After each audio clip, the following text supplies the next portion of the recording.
I'm a social worker. I'm a social worker here at ASAP Clinic and one of the coordinators for this series. And this is a 55-minute Zoom didactic. It's free. It's presented by an expert in the topic, and it's focused on providing fundamental clinical education to assist professionals in working effectively with individuals with mental health diagnoses. So these are just the basics on a topic. So hopefully you can be inspired to go out and learn more outside of here. You can go to the next slide if you like. Please feel free to write any questions in the chat as they come up, and we can answer them at the end or as needed. And also, please drop in the chat where you're joining us from. You can tell us your clinic, organization, and if you're joining us from out of state, for example. And after today's presentation, you're going to get an email from Aaron Watts, our other coordinator, and it's going to have the slides from today and a link to a survey. Once you complete that survey by adding your name and your email, you're going to get your CEU certificate. Really important that you've registered for this as well so that we know that you're here. That's the only way we can keep track of attendance. For nursing contact hours, we can check out the next slide here. Oh, this is everyone that's made this possible for us today. And for nursing contact hours, you're going to be asked to complete a survey by scanning a QR code that pops up at the end. And there's also going to be a link dropped in the chat. Once you complete that, you're going to get your contact hours. So that way everyone gets credit for being here. We can go to the next one. So this is everybody that makes this possible. We can check out the next one. Okay. So today we have the pleasure of having Dr. Fernandez. She is the Director of Psych Providers and Behavioral Health Clinical Services here at UNMH. And she's going to present on diagnoses and case conceptualizations. I'm going to hand it off to you, Dr. Fernandez. Thank you so much. You can hear me okay? Good, perfect. So I have nothing to disclose today, meaning there's nothing, there's no monetary compensation for presenting that or any parts of the content. You'll, when you get the PowerPoint copy in your email, along with the questionnaire from Aaron, you'll see that there's a reference list at the end. So everything it's accessible to you. Today's topic, as Kyle mentioned, is diagnosis and case conceptualization. And last week, Dr. Lindsay was talking about kind of like the history. She gave us a pretty thorough lecture in terms of all the different areas of mental health, and including substance use. I think sometimes we make a differentiation and we might say mental health and substance use, and substance use disorders are part of mental health, right? So this series are a little bit different in that we're trying to be a little bit more inclusive, more broad. And then again, today's topic, I'm hoping that we can go back to some basics so that we can understand why do we diagnose and what are some elements that are essential when we are considering diagnoses, when we're working in teams that are working on diagnoses, and when we are making recommendations. And so I hope that it's very useful to you. So for some of you, it might feel a little bit basic, but consider this is an approach if you ever supervise someone as to how to bring them back to why. Why is it that we diagnose, and what approaches can we use? Okay, so I'm going to test today poll everywhere or anywhere. Last year, we got some good feedback from all of you. So we do look at the feedback that you write on the questionnaire that Aaron sends you. And some of your requests were that we had more interactive slides and tried to cover certain topics a little bit more deeply. I mean, you can only do so much within 55 minutes. They are a little bit more lecture-like style, but you're welcome to put in questions in the chat. I know today Kyle will be helping me. Okay, first question. So let's try it. Let's try this poll anywhere. If you can type, so you'll notice at the top, you can either text to this number, 22333. You can text this code and it will register you. You don't have to put your name. You can just say skip. And then once you go to the next slide, it actually will have this poll for you. Or you can use your phone and point it at the screen right onto the QR code. And again, it's going to ask you for your name. You don't have to put your name. You can skip it, and then it'll take you right into the screen. So the question is, what area are you joining us from? Notice that I could only fit so many, so please do not take it very personally if your area is not included in here. I'm just curious as to what areas you're joining us for. So are you a therapist who's early career, mid-career? Are you a nurse or from any other related fields, medical students, residents, etc.? Are you a peer or related? Maybe you also do case management. Student or other. And if you're other and you're very proud and would love to share where you're joining us, please feel welcome to share that on the chat in terms of your area. But if you can go ahead and do this, and I'm gonna go ahead and move to the responses as you're putting them, right? So it's actually live. So again, for those who are joining us, there's a QR code. I can go back. See, hold on. And let me see. It doesn't let me. So, and we're testing this, okay? So I want to make it as live as possible. So, you're choosing different areas. So we definitely have others. So I hope that you're putting it, if you can share in the chat. We definitely have therapists that are early career. So for those of you who are mid-career, these are great tools to use, not only if you didn't get to cover them, but you can also use them with supervisees, and then nurses and peers and others. You can definitely use these tools as you're trying to figure out diagnoses within your team, within the patients that you are seeing. So if you have if you don't mind sharing in the chat, but definitely this is good. And we're going to keep moving. So, okay. So LSSA in training, very good. Future LADAC. Good. Okay, if you have any other ones, you're welcome to share in the chat. So I'm going to go ahead and move. So again, welcome. And today's topic is interesting because it's diagnosing. And diagnosing can be a little bit controversial. Youth care worker, okay? Nurse practitioner at HopeWorks. Okay, very good. It can be controversial because sometimes in our community, we advocate, and I think I mentioned this before. I mentioned it last year for sure. I mentioned it in other places where I talk about diagnosing. We can feel like we are such great advocate for our patients that we advocate for no diagnoses, right? When our patients really want a diagnosis. And so let's understand where that comes from and why is it that we do that, right? So first of all, this is a slide that I stole from Dr. Lindsay, which is what she covered at the very beginning. And she talked about, first of all, how do we determine when something is unhealthy? So this was covered last week. And there are three areas that are very important for us to consider. And as I did this, yeah, okay, all of the screen is in there. Culture is a big one. Yes. Did somebody say something? Okay. As we try to figure out what is healthy, unhealthy versus what we used to say abnormal, normal, healthy, unhealthy, it really depends on culture, functionality, right? How much function is being affected by whatever I'm experiencing, and how much am I able to adapt, right? So let's say I struggle with depression, and let's say, you know, I'm Hispanic, I'm dealing with immigration, and it's kind of normal. It shouldn't be there, but I shouldn't experience it. But it's kind of normal to see a lot of people who are going through immigration feeling a little bit on the lower end, right? When it comes to depression. So it's part of a culture. So I need to determine as a diagnostician, as the provider, as a nurse in the room, is that part of the culture and what can we do? Or has it gone a little bit too much away from what is normal? There I am, right? What is unhealthy? What is not good for the person, right? So when we think unhealthy is that they're not living life to the fullest, right? Something is really stopping them, is becoming a barrier. How am I functioning, right?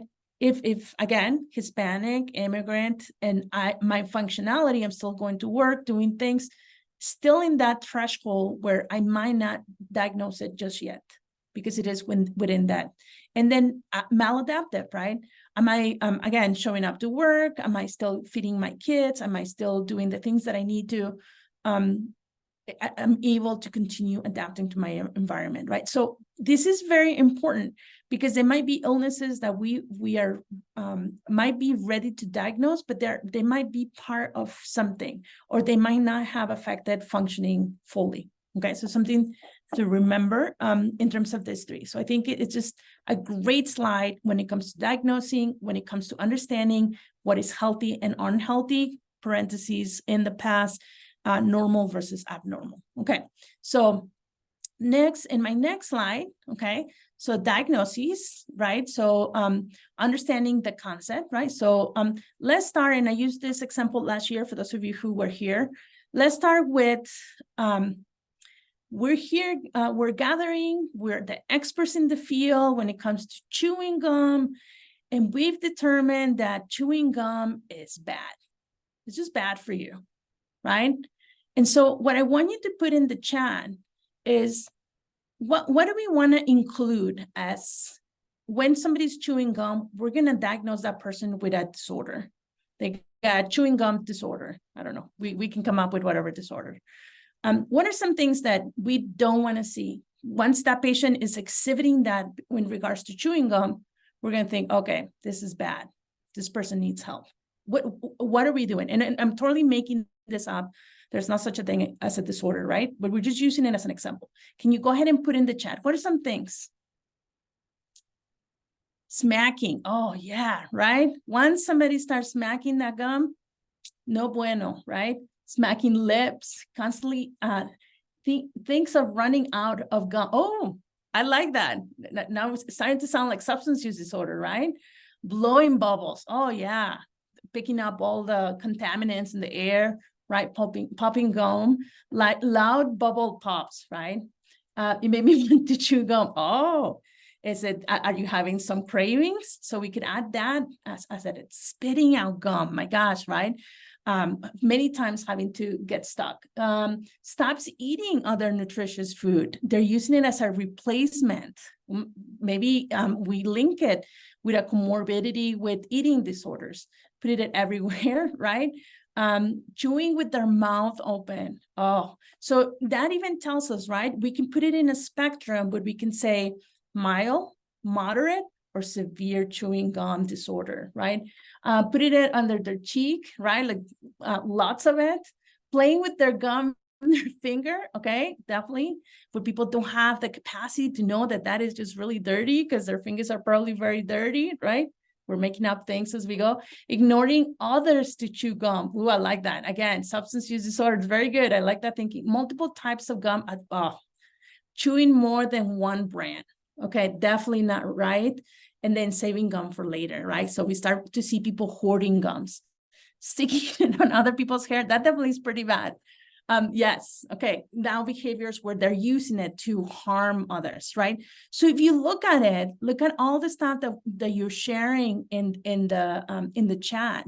Even though it's comical, we can, as a group, decide whether or not something is a pathology, right? Of course, we're hoping that the people who decide whether something is a pathology or not are experts in the field. These are people who have spent most of their lives, decades, doing research and trying to see how does that happen? Chewing gum in New Mexico versus Texas versus Mexico versus Australia, right? Chewing different brands, chewing sugar-free gum, not chewing regular gum, right?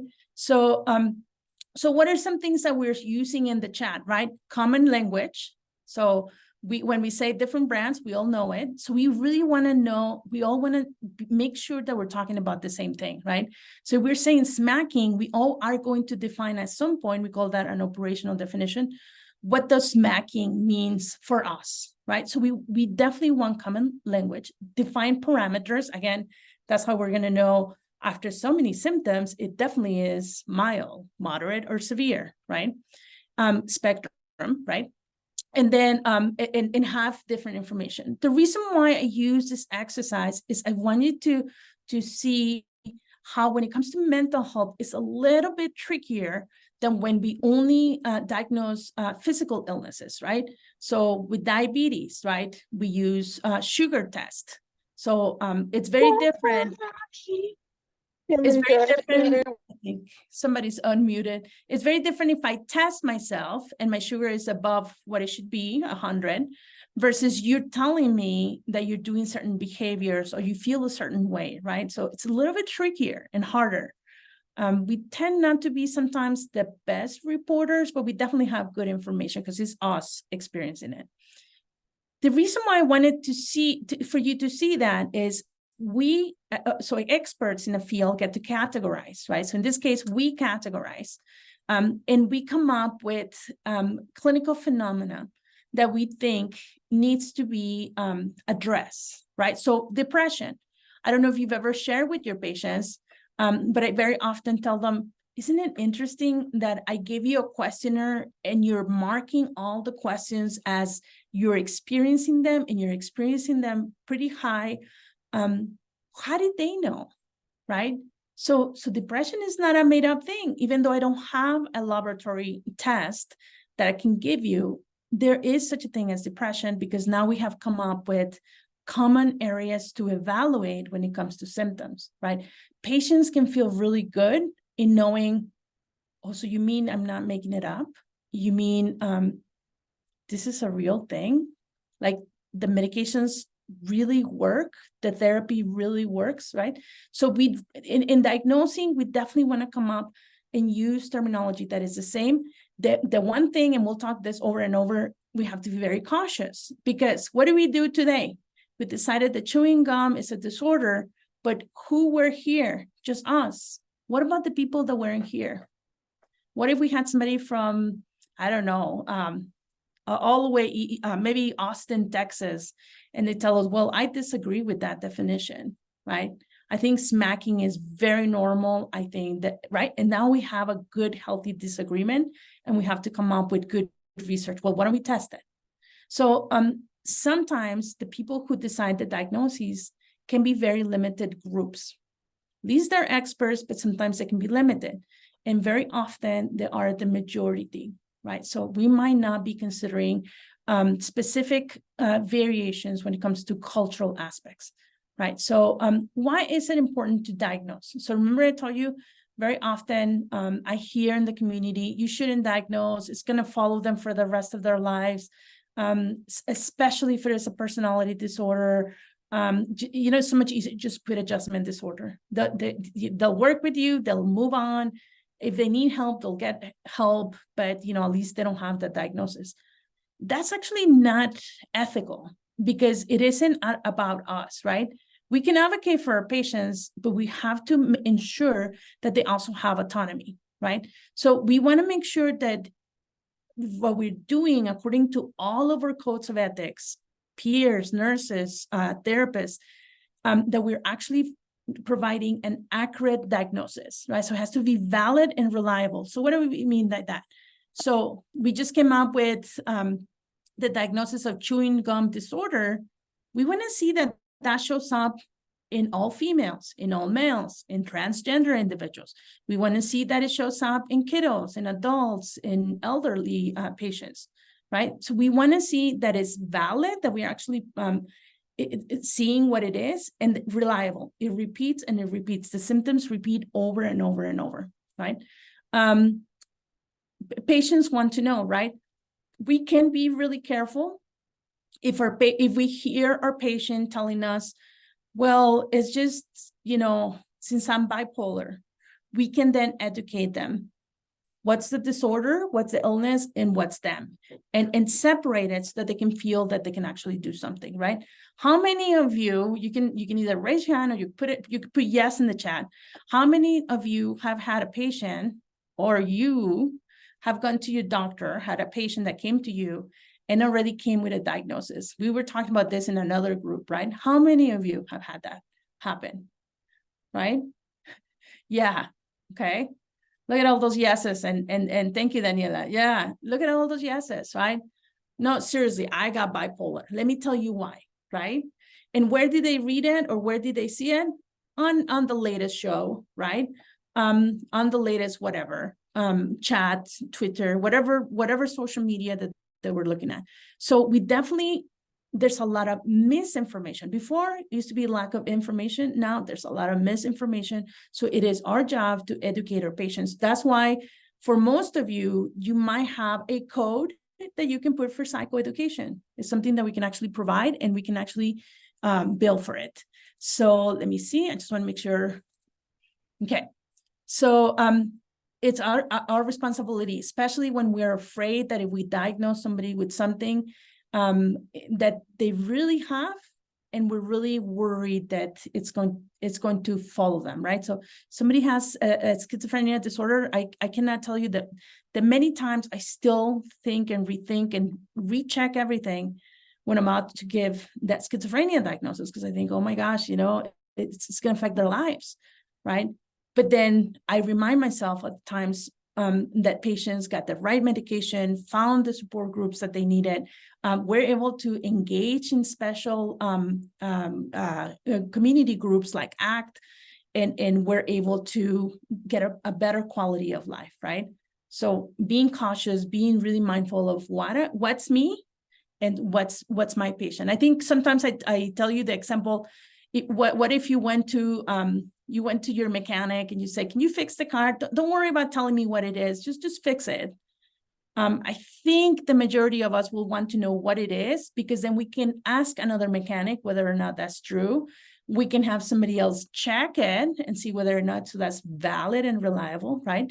We can do all those things. But if we just don't know, we don't even know what happened, so that we don't do that again, right?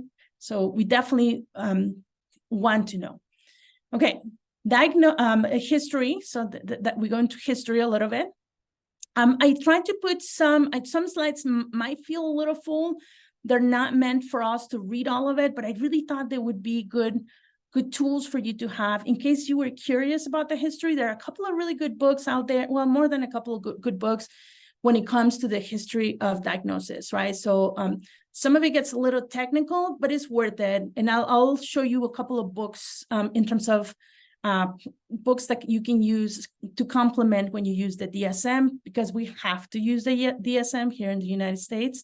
So you hear nosology is the science of classifying abnormal patterns. And interesting that I only put PATT, so it's an abnormal pattern right there. So we want to understand that, because that's what explains to us how did they come up with the diagnosis, what is the criteria. There is this big argument back and forth. Should it be categorical? Should it be more of a linear thing? Can we see it as cross-diagnostic, right? So like depression, anxiety, and some other disorders share certain things. Should we just see it as a big thing instead of so many categories, etc.? Okay, so then if you look at the history, we can go as far back as Hippocrates. Sorry, I cannot, when I get nervous, I cannot say the word. Anyways, he established the classification scheme, right, throughout Greece and Rome. So we can go as back as 400 BC, right? And where you can even see the diagnosis of melancholia, mania, and paranoia, right? Sadness, depression, mania, and psychosis, right? Like somewhat of a psychosis. It's a little bit more specific. And so then we move on to the 19th century, and we have this big debate. Do we look at symptoms, or do we look at a cause and effect? Philippe Pinel, if you remember him, he would have those big ball dances for people with severe mental illness to calm them down. So he's the one that developed the first modern classification. And then we go to Etienne. He differentiated between delusional disorders and other disorders. And so we're starting to see people who are saying, well, I have a group of patients that are starting to show very similar symptoms or same symptoms. I'm going to call it this, right? So I'm starting to see a group of patients that tend to be very sad, very melancholic, and so naming it, right? Why do we want to categorize? Why do we want to make a big category? Because it helps us. Our brain always wants to categorize everything a little too much. That's when we get into trouble with assumptions. But it wants to categorize so that we can save time, so that we can heal or treat bigger groups versus each individual. On the other side, we kind of lose out on that individuality, right? So of having treatment that is very individualized. Well-known, we talk about the basis of psychiatric illnesses, and then Kraepelin, right? The very famous dementia precox, which is a precursor of schizophrenia, and here we see also bipolar, right? Nevertheless, diagnosis can be really good, but it has gone sometimes really bad. And let me just make sure that way you can see. This comes from an old publication, right? So there was the science of trying to look at the bumps in your head so that we can determine what kind of personality you had. Here is an example of one of them, right? Apparently, I really don't know much, like based on those bumps, etc. Back then, you were able to determine if somebody was reliable versus unreliable. By the way, do you remember the name? And this is in a lot of intro to psychology books, and I'm going to put it in the next slide. Do you remember what was the science? Do you remember that? Let me see, make sure you can see it. And here are the options. So as soon as you either scan with your phone the QR code or text to this number, this code, it will show you the question. So go ahead and type either A, B, C, or D. What was the science that studied the bumps in your head to determine if you had any pathology? Okay, so I'm gonna move it to responses. Look at how we're doing. Yeah, oh, it's going back and forth. Okay.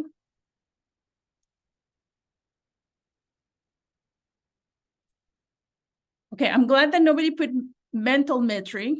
It's a total made up word. Very good, right? Okay. Craniology, does that sound familiar? And I see it also in the chat. It's more of a game, right? Like there's not even such a thing. So it's phrenology. So it actually is B. The answer is B. So phrenology was the science of checking, learning the bumps of your head. Can you imagine?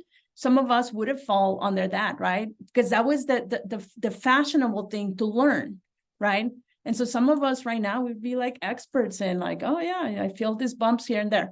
What's really interesting about phrenology is that it's almost like the basis of understanding that different parts of the brain do have a function, right?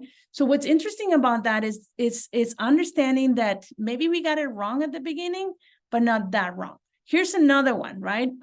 When we first started to say, hey, you know, should we try to determine who has a high intelligence and who doesn't, who might have some like learning disabilities and other things? So good idea, right? Kind of, but then eventually went really, really wrong, right? So here we have Ellis Island. And again, when you get the PowerPoint at the bottom, you'll have a couple of good links. So when people were coming in, when the first were coming in to Ellis Island, they were inspected. All immigrants were inspected, and all of a sudden you couldn't even speak English, right? You didn't even know what was going on, and then somebody with a big chalk just would mark you on the back of your coat or on the front of your shirt, and they would put one of these markings, right? Either suspected mental defect, definite signs of mental disease, and other illnesses. And so therefore you were not allowed to come in, right? So if all of a sudden you hit a mark, you didn't know what the X was for, you just stood there, and all of a sudden you found yourself back in the boat, back to your country. And so what's interesting about that, talk about going really wrong, is how did they determine that? They came up with their own ideas, remember chewing gum, of what it meant to be intelligent, right? And so, for example, they had some pictures that they would show people. I remember doing a paper on this. They would show people tennis courts, right?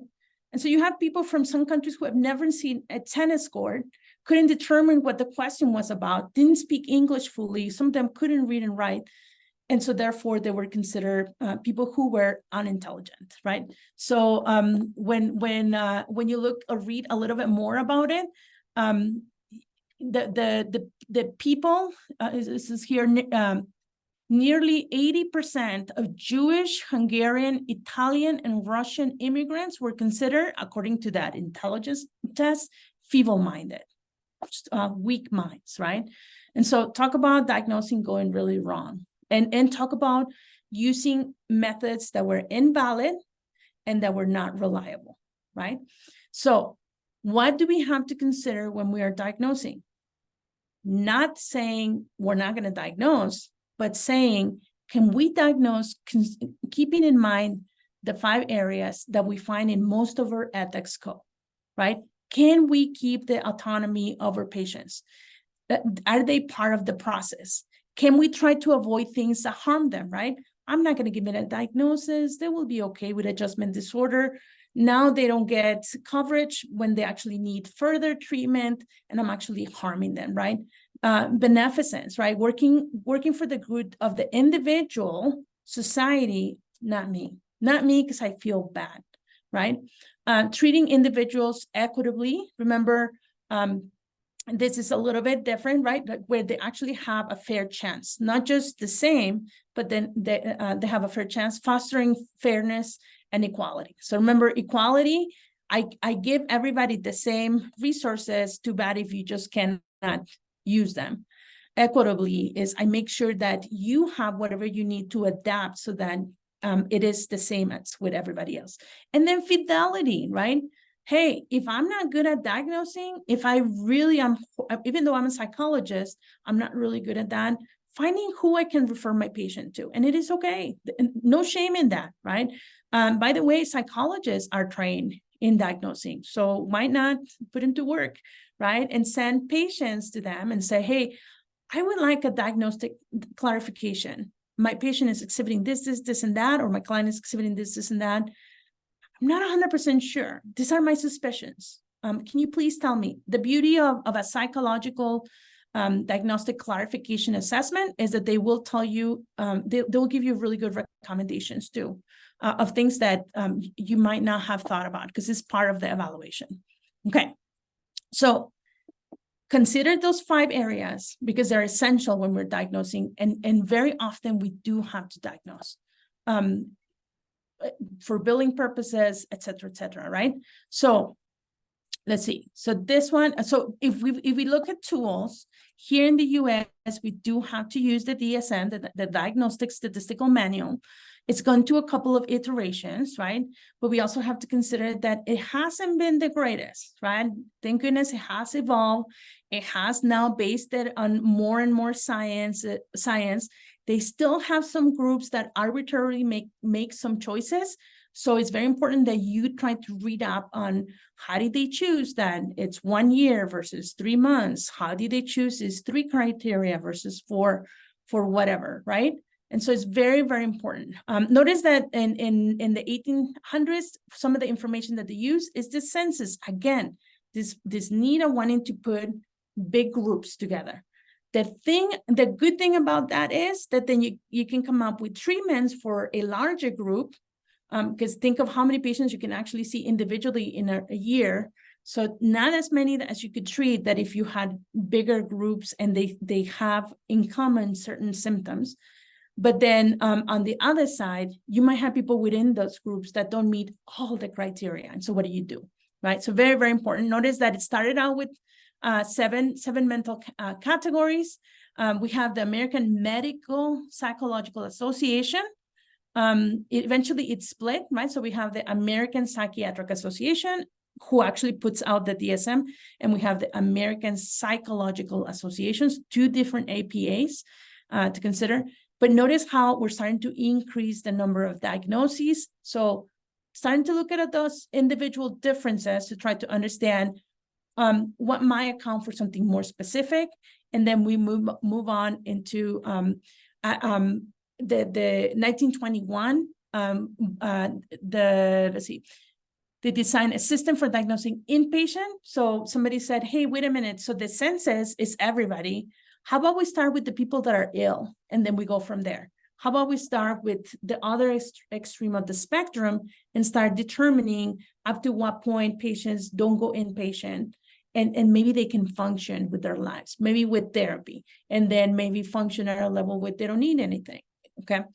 In 1940s and 1940 to 1952, there's this development of the WHO system.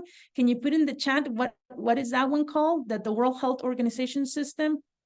We put it in parentheses sometimes when we diagnose. We should use, yes, the ICD, code. That's right.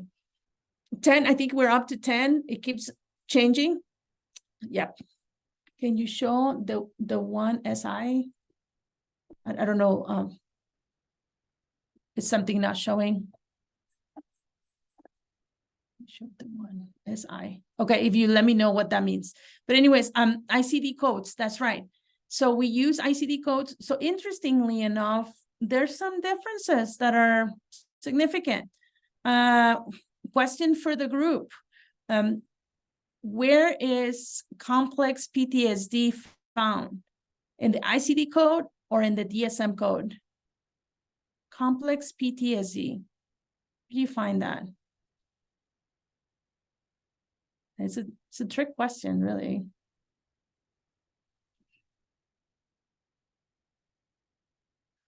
Okay. Yeah, I'm glad that we don't know, because it's a good one to find out, right? Neither or both. Okay. So it's a little bit considered more under the World Health. The DSM does not have it, right? We talk about more like chronic. We talk about considering it, but not. We don't have a number. We don't have a category just for it, right? And how interesting that we don't have a category for something that is true, right? If you ask me why, I mean, it depends, again, who are the groups that are determining that? So let's say, again, we have that person from Austin, Texas. She didn't happen to be here today. So we determined what chewing gum diagnosis was. And so it's very important to ensure, and I know the APA, both the psychiatric and the psychological associations, tried really hard to have experts. I'm actually part of the national board, and they sent from different boards when they're going to come up with some type of guideline, so that let's say it's a guideline for the LGBT community, they'll send it to this group called CISO Good, and they ensure that they approve it, and then from then they send it to other places, and the advocacy committee and legal, etc. So they're trying really hard for things to make sure that they can actually be as accurate as possible, right? As I mentioned to you, I'm in that national board, and every 5 years, there's a review of policies, of so many policies that get reviewed every 5 years. Probably some of them should be a little bit sooner. Right. Okay, let me move this down. I had to move it forward. Okay, hopefully you can see it. So then what's really interesting about the WHO is actually took the naming from the US Army and the veterans when it came to presentations based on World War II veterans. That's kind of interesting. They have started with 106 diagnoses, 10 categories, and 7 disorders. So we definitely have it in the DSM. So when you code, you usually code for both. Yeah, so something important to consider. Those are the only ones. When you go to other countries, they don't use the DSM, some countries. So you do definitely need to find out what type of diagnosis criteria did they use. First version of DSM, 1952. We're all the way to, we moved to look at the pricing. So I put the pricing and the amount of pages that were included. And we're all the way to the DSM 5TR, right? And so I have to think pretty pricey. I don't have a price here, but it's pretty pricey. I think it's like about 180, 190. If you buy the full one, you can buy smaller versions. What's really nice about the big one, and I had it here, is that it actually tells you prevalence, right? How many people actually have that disorder? How many people within gender, within certain ethnicities, certain, not all, there are definitely included. It includes also specific questionnaires like the culture one, and it has some pretty good information. It even includes disorders that they're considering. So and edits that they might consider for the future. So here's an example of substance use disorders. Just like us, they came up with how many criteria. And for substance use disorders, it happens to be 11. We didn't determine how many criteria we wanted for chewing gum disorder, but maybe at some point we would have to come up with how many are we going to use and how many are we not. Interesting, right? Because then again, that's sometimes a little bit arbitrary. So that's why we really have to get to know our patients well.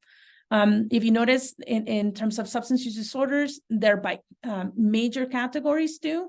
And there is always, for every illness, you'll see there's a time, like it has to meet a certain criteria, okay?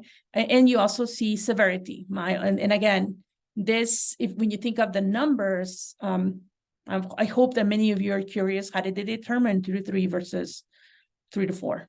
Okay, there's some controversies in terms of it, because if you look at the numbers, we keep increasing what is pathology, what is illness, and it feels like we just keep going. And so that has been one of the biggest criticisms about the DSM. I don't know if you've seen like caffeine, right? So caffeine withdrawal, intoxication is in there, right? And we still need it for reimbursement, right? There's always this question, do we need anything else? I put some extra books in there that are very important. This is one that I honestly think is a must, but again, it's pricey. So hopefully maybe your clinic can buy it. And this is a psychodynamic diagnostic manual. And so it's in its second edition, that's why it's due. And it promotes both, how do we look at the individual, but then still consider the big group treatments, right? So taxonomy of people rather than taxonomy of disease. This is another book I love to use. I usually work with supervisees to use. It's really good in terms of what questions do I ask. This is really, really, probably not insanely, it's not the most appropriate, but it's really good, simplified version. And again, just always considering the five principles, right? So what do we do at the beginning?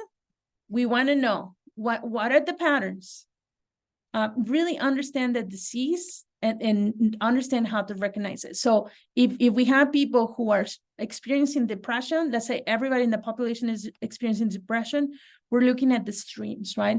Are we looking at somebody who is experiencing major depressive disorder and they cannot function anymore? And so we're looking at not the majority, but think of when they started looking at inpatient or patients that are outpatient, but are still requiring attention, right?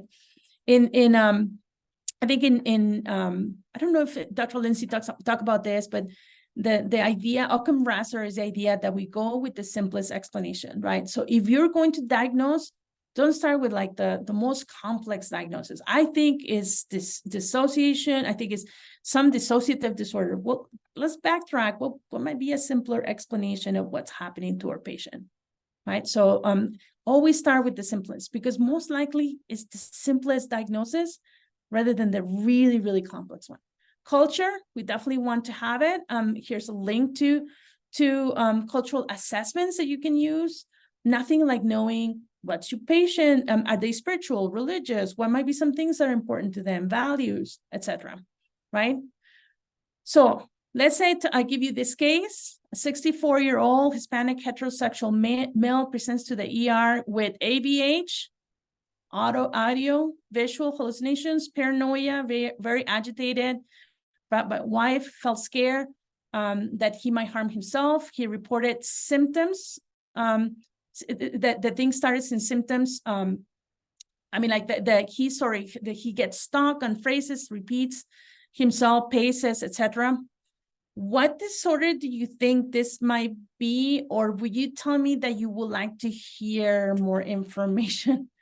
And yes, on purpose is very, like, it doesn't have very much information. I think I put another, there we go. I put another one. Can you put in there one word or maybe like a couple words? What do you want to hear? What else do you want to hear from that? And notice that I moved it on purpose because you don't have the information anymore. What do you want to know about this patient? So we have age, we have gender.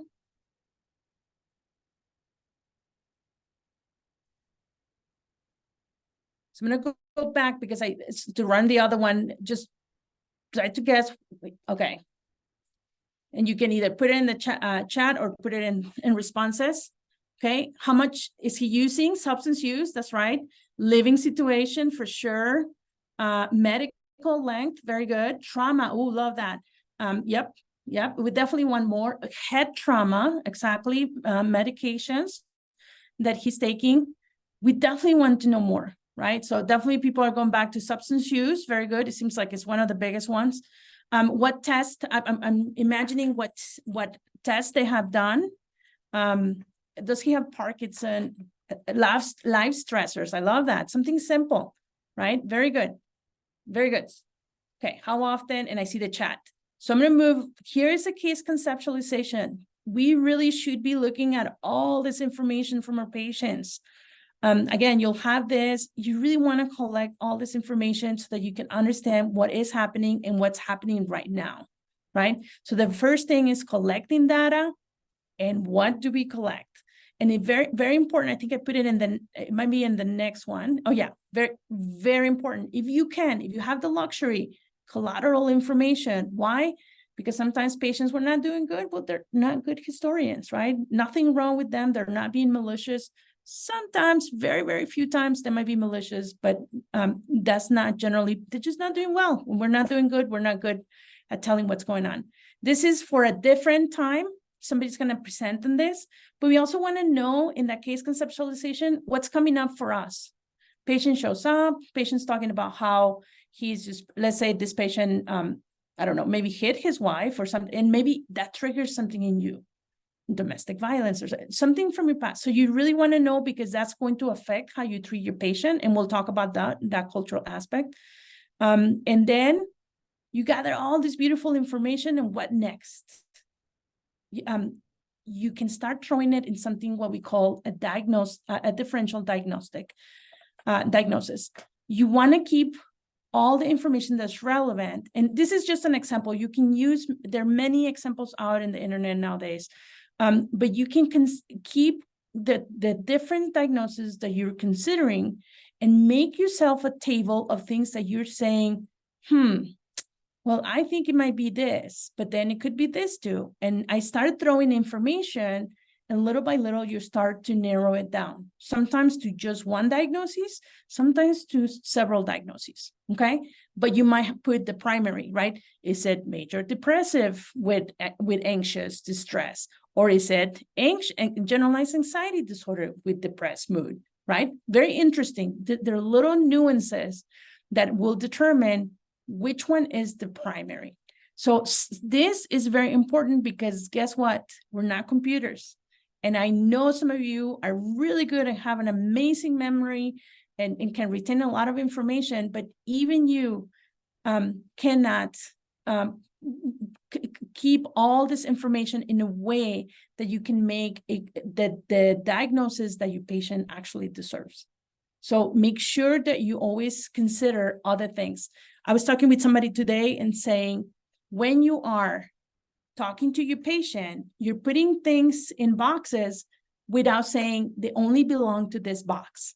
Because if I say, this patient sounds like they have major depressive disorder, everything that I'm asking is to confirm that. And that is confirmation bias. Remember, what is confirmation bias? We only look for the information that can support that. Okay, so be really cautious. So here are some stuff into what is differential diagnosis. I showed it to you. This is a little bit more formal. And here is a process coming from the APA in terms of how do you rule out and rule in disorders, right? So, but what's more important for you to take today is you cannot keep all that information. Make sure you use some kind of tool where you're actually ruling in and ruling out. Is the depression now? Has the depression always been there? Was it before the substance use disorder? So maybe was the trauma always present? Was the trauma present with the depression, etc.? Very, very important. You can even do timelines. I didn't put one of those. You can actually put a timeline and start marking when.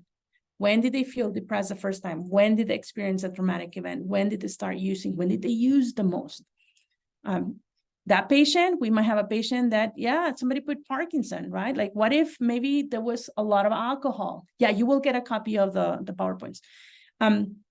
Maybe they use a lot of alcohol and they have the type of dementia, right? Gosh, the name is escaping me right now. That shows up really early on, right? It's very atypical, and it's due to severe alcohol use disorders, stress, other things. Here is what we call, let me see, and I don't know why, oh, there we go. A formulation. You want to use some type of formulation so that you can come up with recommendations. I use this because I've been training CBT. I think I asked people, how do you know this is a CBT formulation? You see the thoughts, feelings, and actions in here.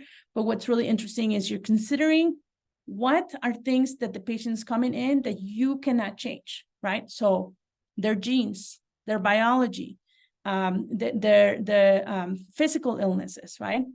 What are things that are gonna kind of give you trouble, but you cannot do anything about? You just have to figure out how to manage it. Why are they showing up? What are the things that keep it going, right? Maybe they don't have transportation. Maybe they don't have a supportive relationship. And then we always want to see what's good. What's going on good for a patient? Hey, they show up. Hey, they really do their homework, etc. And so you want to understand what other aspects are in here. When you get the slides, you actually will see the author at the bottom. And so you'll know that this one wasn't in the original. I added it. It's important to understand what are the cultural aspects that are in there, right? Are they part of a specific religious group, ethnic group, et cetera, et cetera? That could be good, or that could be a protective factor, or that it could be something that's perpetuating. So very important to consider.